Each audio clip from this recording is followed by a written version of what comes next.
everyone, and welcome to another Heart4PCOS interview. I have a very special guest with us here today, Emily Tim. She is known as the endocrine nutritionist, and I am so excited to be able to sit down and speak with her about all things PCOS and cardiovascular disease and nutrition. So welcome, Emily. Thank you so much for taking the time to sit down with me today and share your expertise with our Heart4PCOS campaign, which is in its 10th anniversary this year. Thank you so much, Ashley. I'm really excited to talk with you and be here, and I appreciate the invite. Absolutely. Yeah, I've been following you on social media for quite a while, and I'm always amazed at the wealth of information Thank you. and the expertise you bring to the table, and so glad that we can share that with others today. So, Emily, can you tell me a little bit more about yourself and your practice and how you got involved with PCOS? Definitely. Thank you so much. That's really kind. So I started posting on social media in March of 2020. I'm a dietitian, and before the pandemic, I worked in endocrine clinics. I worked at Cleveland Clinic and University of Pittsburgh, and that was really my first experience with people with PCOS. And it was interesting to me, but it wasn't actually my primary kind of focus until the pandemic and I was online, and I just kind of had this calling of, this is like a once in a lifetime moment in terms of public health and how can I make an impact?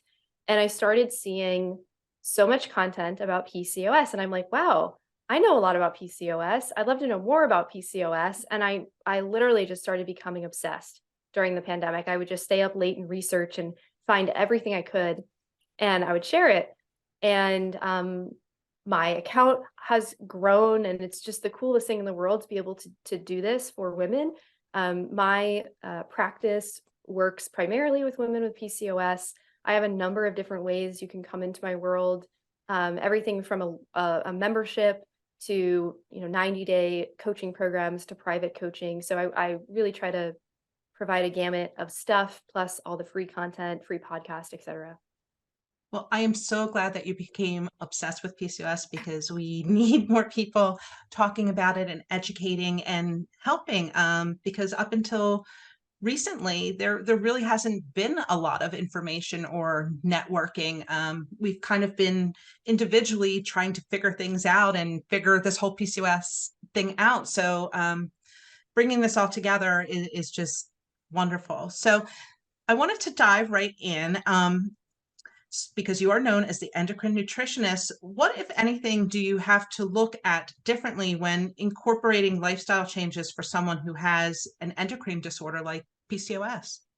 Yeah, that's a really good question. So what I think about in terms of the difference between, if you are working with somebody who just wants to get healthier or lose weight versus somebody with PCOS who may want those same things, is I'm really thinking about how is PCOS going to impact the lifespan.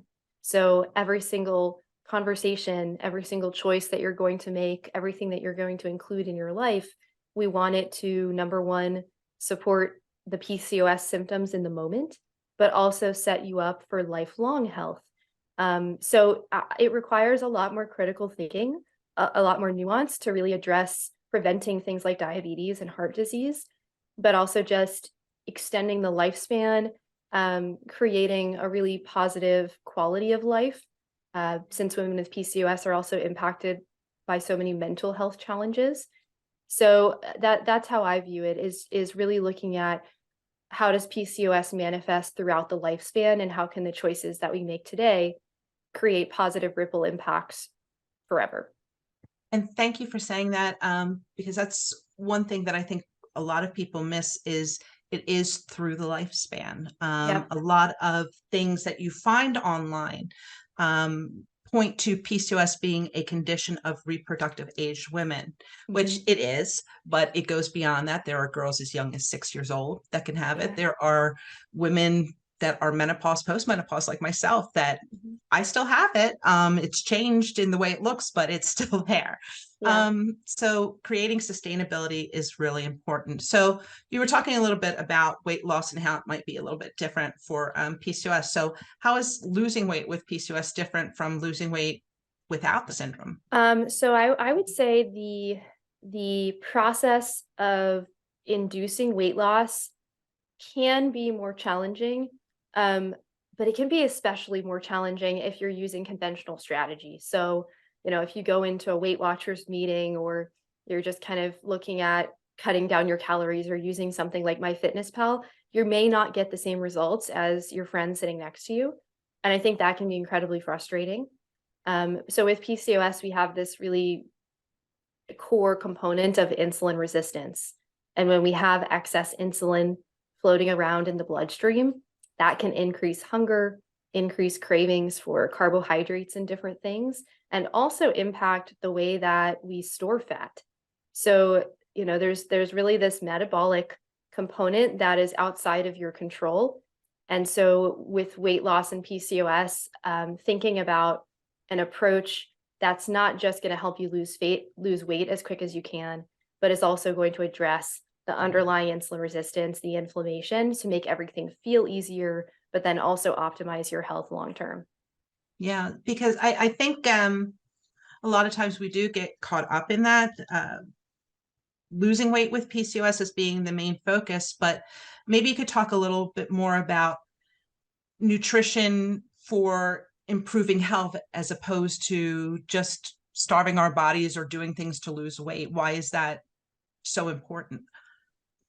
Yeah. So I view nutrition really as a medicinal tool. And I think that that's really important just to say out loud, because the positive impacts that you can get from optimizing your diet and your lifestyle, usually in significantly less intense ways than people might expect. You can see massive improvements that you really can't get in any pill or supplement. And like underlining that point of, it doesn't have to be hella complicated. It can be as easy as, like, can you incorporate an extra 10-minute walk in your day? Can you maybe improve your breakfast a little bit and add a little bit more fiber? Like, really very small, approachable things can have a massive impact for improving your symptoms and helping you feel better in the moment. But then also just adding years to the lifespan. I have another question for you if we're talking about nutrition and diet, because a lot of times when you're online, you see, oh, this is the best diet for PCOS, or oh, you should cut this out and everything will be perfect. But is there really one best diet for a patient with PCOS, or like other treatments, should nutrition be individualized? Yeah. So when you sent me this little, I don't know if I'm supposed to say this, but I am, but when you sent me this little outline of the questions that you were planning on asking, I thought about this one for like a solid 20 minutes when I was in the shower. And I'm like, this is such a great question, because technically there is no one best diet for PCOS. But also technically, we don't really have a great organization that comes together and creates guidelines for PCOS. And so the last like guideline that we have was an international guideline, but it was back in like 2011. I'm sure you know this, back in 2011, 2012, something like that. And it's like shocking that there hasn't been anything since, especially because we have organizations like the Endocrine Society, and we have organizations like the Obesity Medicine Association, and there are American Diabetes Association. So there are people that could take this on. And I think this is where like the advocacy work really comes into play, because we don't have one diet. There's no one best way. But at this point, we do have a lot of research pointing to a variety of different ways of managing this condition that could be appropriate for people. And I think the advice of there is no one best diet is not that helpful. I don't find it to be very helpful, because it's like, well, where do I go from here? Yeah. So for me, I really look at the evidence and the research, and keeping in mind what I mentioned at the beginning of this interview, which is the lifespan. And so for me, taking all of that into consideration, a plant forward way of eating, like the Mediterranean diet, has a tremendous amount of research behind it for insulin resistance and inflammation, but also some really compelling data that's starting to come out for PCOS.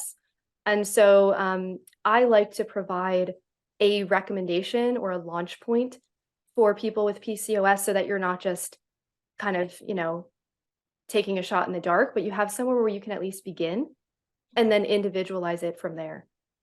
I love that. And I just have to give you a little side note here. They actually, believe it or not, right now are working on updating those international Oh guidelines my for God. PCOS.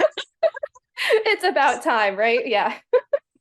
That's Yep, wild. there's a group in Australia that is working on updating this, and these Oh, guidelines are supposedly supposed to be much more patient focused and patient centered. So I'm really incredible. looking forward to seeing that come out. And there's also there are a lot of government agencies, because of the work of advocacy and organizations like PCOS Challenge, that they're starting to get interested into the research, which is exciting because up until now there has not been enough research done, like you Yeah. said. So keeping my fingers crossed that things are Oh, finally starting to turn the that's really tide. exciting. Yeah.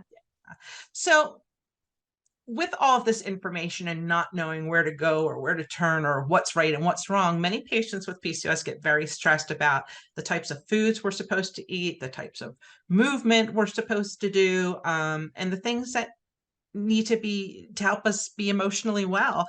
Are we making things too complicated? How do we simplify a healthy lifestyle? Oh yeah, that's a really good one too. I think number one, if you are complicating things, just knowing that it's not your fault that you're doing that. There's a reason you're complicating things, and that's because it's overwhelming and frustrating, and you're not being given straightforward answers.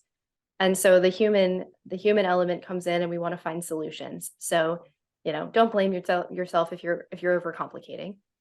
But I think we do tend to overcomplicate, and really focusing on simple solutions and then expending your energy towards implementing and creating and designing your life in such a way where you can be consistent over time in a way that feels aligned to you.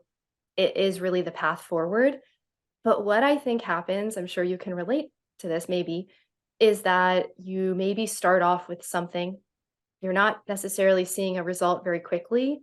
And then there's 10 other things floating around on the interwebs that you could try. And so it's tempting to just jump to another thing and jump to another thing. And then you're just kind of stuck on this hamster wheel of like cycling through things without ever really finding your own way. Um, and I think that's the thing that's like the most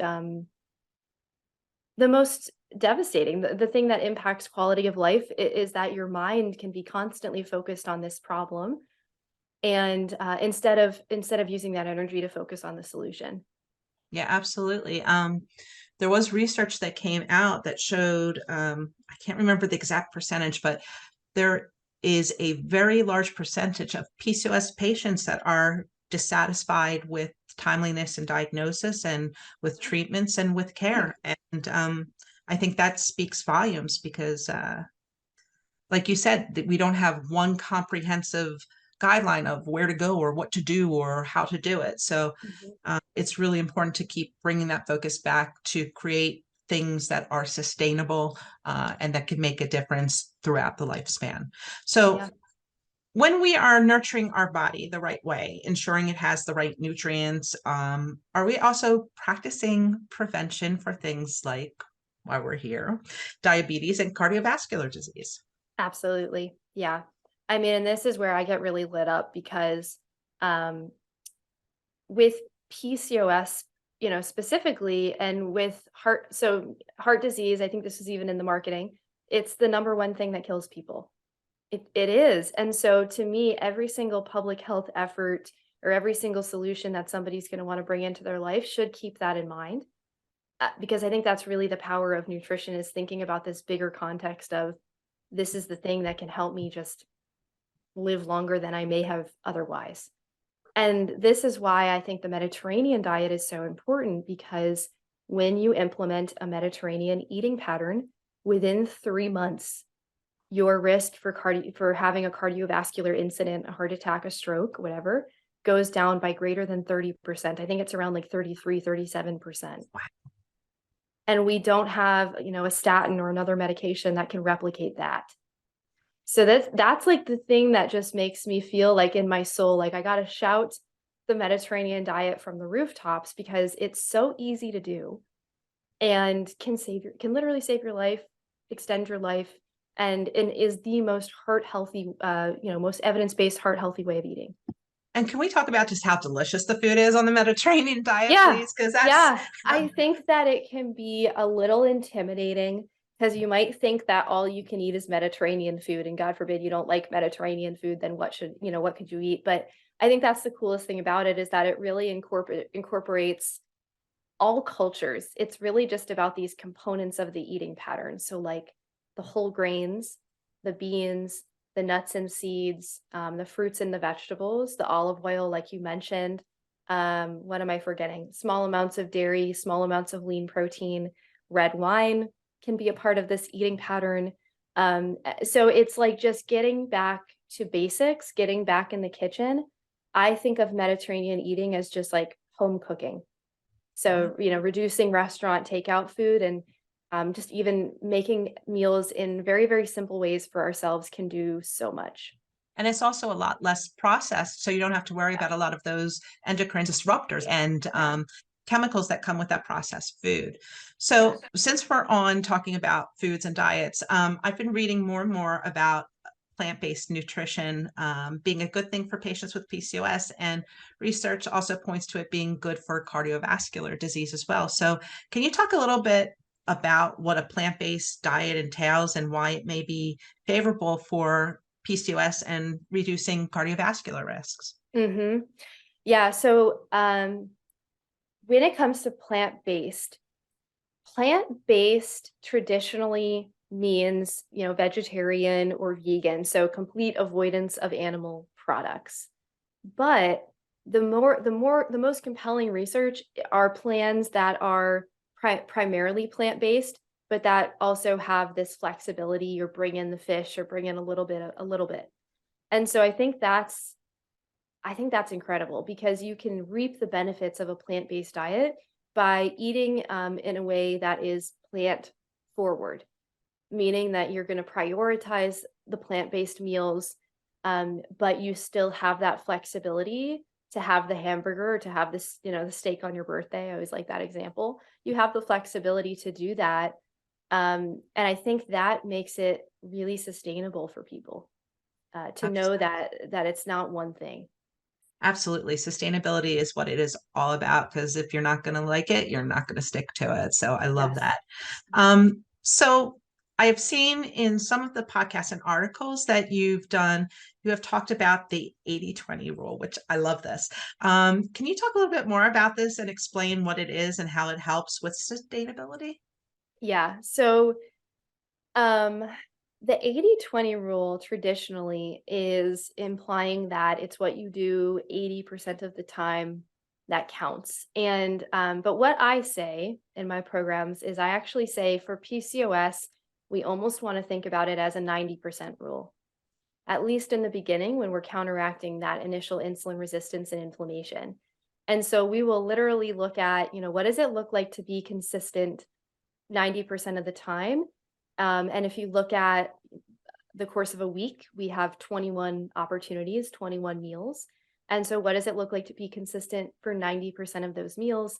And that ends up feeling really inviting to people because they see on paper, you see on paper, oh, I can do that. I can have 2 meals where not cheat meals, but things that don't need to be perfect or could be takeout or could be restaurant food, but it gives you some conceptualization of how to be consistent.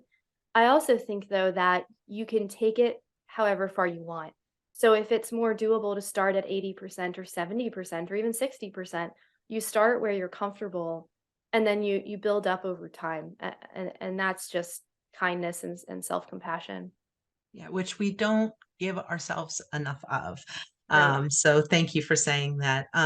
So to tie this all together, what are the most important changes someone with PCOS can to improve their overall health and prevent future complications like cardiovascular disease? So to you as a nutritionist, what should success look like to someone who has PCOS? Yeah, I think um I think success in health is less about the end result and more about the commitment of the practice. So just committing that you're going to put yourself first every single day of your life, and that's going to look different every single day. Some days that's going to mean, just being kind and forgiving to yourself. Other days that's going to mean challenging yourself with a new workout. Some days it's going to mean um, setting a boundary in your life. Some days it's going to mean trying a new recipe. So that commitment that you're going to be engaged in this forever ensures that you're going to have that success and you're going to have a massive improvement in your quality of life. And I think just in a practical sense, thinking about what is the way of eating that I enjoy or that feels doable to me? How can I start to make small improvements to my meals? What's the activity that feels the most fun for me? How can I fit more of that in because I enjoy it? So thinking about what are the things that um, feel good to you and doing more of those. Love that. Yes. So I would love if you had any final words of wisdom that you could give everyone, and a way for everyone to connect with you who wants to learn more and get more information or sign up with you. Celebrate yourself. Celebrate what you are doing, even if it feels like you're not making the progress or you're not feeling it immediately. Know that the compounded effort of everything you're doing is going to add up. Trust your own timeline. Be kind, be patient to yourself. This cannot be said enough. And I would love to connect with you. I'd love to have you in my community on Instagram. It's Endocrine Nutritionist. If you're interested in jumping in and learning more immediately, I'd love to have you in my membership, the Full Life Society. You can join for $44 a month and get access to tons of PCOS content, meal plans, live Q&As every month, and more. So it's a great place to be. Wonderful. I cannot thank you enough for sitting down and spending time with me today. Your voice has just been a welcome breath of fresh air in the community. And I know a lot of people that I talk to just gush over all of your content and everything. Oh, So thank you so much. Thank thank you. you. Thank you. And everyone, we will have more information about Emily and how you can connect in the post. And I encourage you to get involved, to stay involved. And don't forget to turn from teal to red on February 3rd to support women with PCOS, who are the largest at-risk group of women for cardiovascular disease. Have a wonderful day. And Emily, again, thank you for joining us this afternoon.